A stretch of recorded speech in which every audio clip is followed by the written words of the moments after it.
Ya. Halo teman-teman, kami dari kelompok elektronika bersama saya Damar Nusantoro akan memperkenalkan kalian ke lab elektronika. Mari.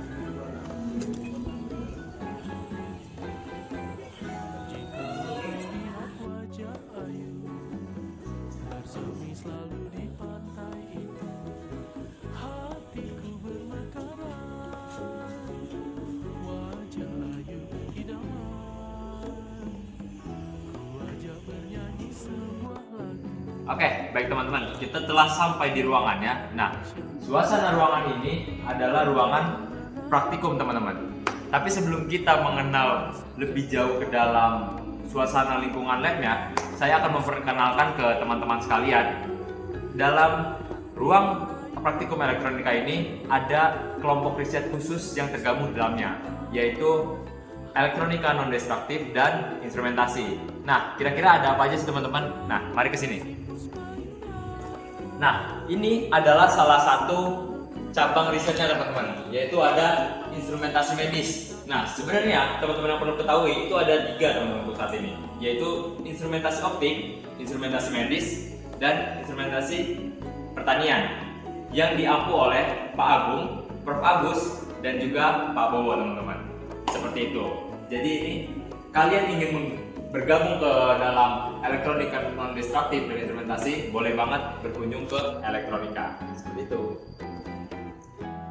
Oke, baik teman-teman. Kalau kita tadi sudah membahas kris, kali ini kita bakal masuk ke dalam fasilitas apa aja sih yang terdapat di laboratorium elektronika ini. Saya akan tunjukkan kalian satu persatu. Nah, mulai dari sini, kalau kita bisa lihat di sini, bisa di-shoot ke sini. Nah, di sini ada function generator, teman-teman. Lalu di sini ada osiloskop. Nanti fungsi-fungsinya sendiri nanti kalian akan pelajari di laboratorium elektronika sendiri. Lalu di sini ada tempat duduk yang cukup nyaman, teman-teman. Bisa di-adjust juga. Lalu kalau kita bisa lihat ke depan sana, itu ada ruang alat ya, teman-teman. Di situ kita bisa meminjam alat-alat berbagai elektronika untuk kebutuhan praktikum kita, teman-teman. Oke, baik teman-teman.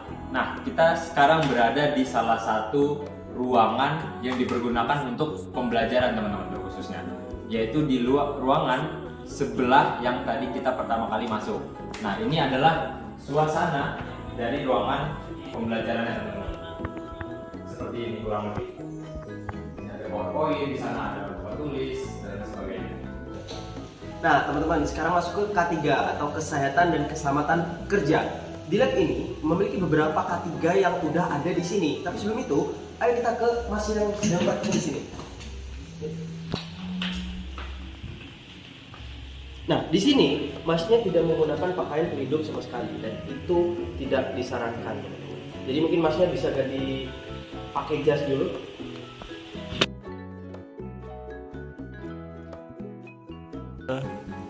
Nah, Mas, mungkin bisa dijelaskan dari Masnya sendiri ketika praktikum di sini itu ruangannya seperti apa sih terhadap K3-nya? Oke, dari K3 di lab ini pertama yaitu adalah pencahayaan, karena cahaya itu sangat penting untuk praktikum. Di lab ini pencahayaannya itu sudah cukup terang karena banyak lampu yang sudah terpasang di langit-langit dan penataannya itu sudah mencakup semua sudut yang ada di ruangan ini. Lalu yang kedua adalah ventilasi yang ada di ruangan ini. Ventilasi di ruangan ini itu sudah pas, tapi mungkin bisa ditingkatkan lagi dengan membuka jendela-jendela yang sudah ada di sini, karena pada sesi sebelumnya itu teman-teman mungkin lihat kalau jendela di ruangan ini itu masih tertutup oleh tirai seperti itu. Mungkin untuk bagian kenyamanan untuk mahasiswanya bisa dijelaskan. Baik, kalau dari mahasiswa sendiri, mahasiswa di sini cukup nyaman. Kenapa? Karena penyampaian penempatan alat-alat seperti elektroskop, maksud saya osiloskop, lalu function generator dan lain sebagainya itu ditempatkan jarang ataupun tidak bersebelahan langsung. Kenapa? Karena itu dapat mengurangi namanya risiko dari kecelakaan kerja, yang mana kita kan tidak tahu apa yang akan terjadi. Misalkan elektronika satu rusak, yang lainnya belum tentu nggak rusak. Jadi itu mungkin yang patut diapresiasi dari ruangan ini. Lalu untuk kenyamanan tempat duduk, di sini tempat duduknya saya rasa cukup nyaman. Kenapa? Karena cukup empuk dan dapat bergerak dengan cepat dan leluasa. Jadi di sini mahasiswa dapat berpraktikum dengan nyaman, lalu pergerakannya dapat fleksibel dan tempatnya juga jarang. Jadi tidak ada sempit, tidak ada sesak nafas dan lain sebagainya. Gitu.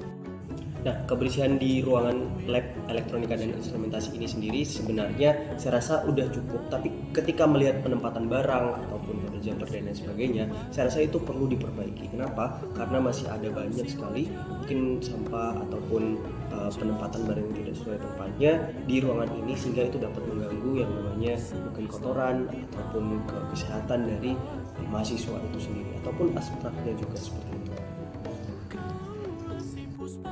Nah, sekarang kita masuk pada bagian yang akan bahas aspek ketiga yang sangat penting di lab elektronika, yaitu penggunaan dan penanganan limbah B1, B2, dan yang paling utama adalah B3 yang muncul dari kegiatan praktikum maupun proyek yang dilakukan di lab elektronika. Jadi pada lab elektronika sendiri ada berbagai jenis limbah berbahaya yang dapat ditemukan, seperti timah solder yang mengandung timbal, baterai bekas yang berpotensi bocor dan melepaskan zat kimia korosif, serta komponen elektronik rusak seperti resistor, kapasitor, transistor maupun IC, serta potongan kabel dan PCB bekas. Limbah-limbah ini tidak boleh dicampur dengan sampah biasa karena dapat menyebabkan kontaminasi, iritasi kulit, kerusakan peralatan, bahkan risiko kebakaran. Misal, baterai yang dibuang sembarangan dapat mengalami short circuit. Selain itu, limbah B1 dan B2 seperti plastik pembungkus, kardus packaging, dan material non berbahaya lainnya tetap harus dikelola dengan benar agar lingkungan lab tetap bersih dan aman.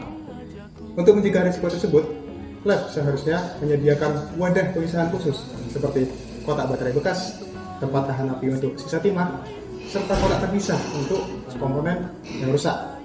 Penanganan limbah ini perlu dilengkapi dengan APD seperti sarung tangan dan kacamata, pelabelan yang jelas pada setiap wadah limbah, serta kerjasama dengan penyedia layanan pengelolaan limbah B3 yang tersertifikasi. Baik semuanya, saya akan menjelaskan tentang potensi bahaya atau kecelakaan yang dapat terjadi di laboratorium elektronika dan instrumentasi.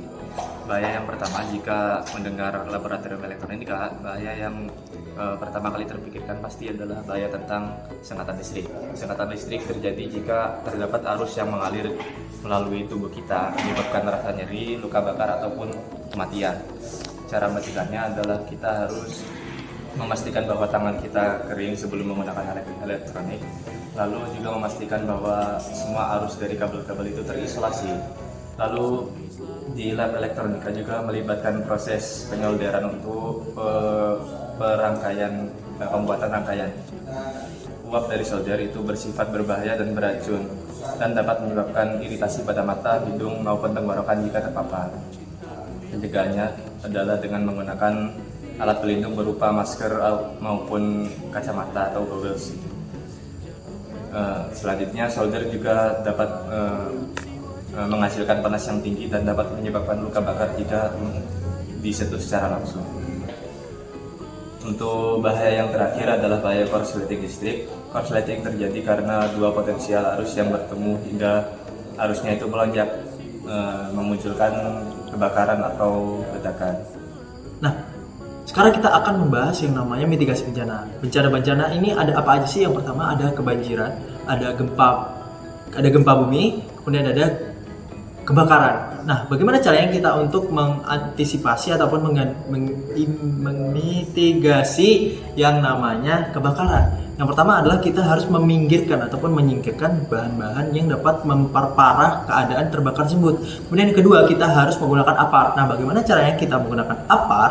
Adalah ya kita bawa aparnya ke dekat kebakaran, kemudian kita buka segelnya, kemudian kita arahkan nozzle ke kebakaran, lalu kita tekan tuasnya, lalu arahkan sesuai dengan kebutuhan. Kemudian yang kedua ini ada kebanjiran. Nah, bagaimana cara kita mengatasi kebanjiran? Yaitu kita singkirkan dulu alat elektronik dari dekat air supaya tidak terjadi alat elektronik tersebut rusak ataupun dapat mengganggu ataupun dapat menyebabkan aliran listrik terhadap air tersebut. Nah, yang ketiga ini ada gempa bumi. Nah, cara yang harus kita pertama kali lakukan adalah bersembunyi di bawah meja. Itu kalau semisal kita berada di lantai yang lebih tinggi. Nah, kalau kita bisa keluar, kita harus keluar. Nah, tapi karena kebetulan di sini tempatnya adalah meja untuk membuat kita berlindung daripada barang-barang dari atas itu tidak ada, maka kita salah satu opsinya adalah keluar gitu. Mungkin itu saja video dari kami. Terima kasih telah menonton. Semoga teman-teman yang berada di rumah dan mungkin di tempat yang jauh menonton video ini mendapatkan informasi baru ataupun ilmu baru tentang lab elektronika dan K3-nya. Itu saja dari kami. Terima kasih banyak. Gempa.